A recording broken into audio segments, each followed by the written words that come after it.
News చూస్తున్నాం. ఇటు Hyderabad film నగర్లో ఒక BMW కార్ బీభత్సాన్ని సృష్టించింది. అతి వేగంగా వచ్చి ఇటు డివైడర్ని ఢీకొట్టింది BMW కార్. ఆ కార్కు టైర్ పేలి డివైడర్ పైకి ఎక్కింది.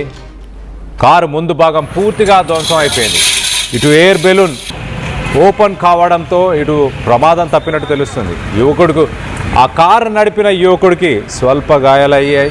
మొత్తానికైతే పోలీసులు కేసుని నమోదు చేసుకొని దర్యాప్తు చేస్తున్నారు. దానికి సంబంధించిన విజువల్స్ని మనం చూస్తున్నాం.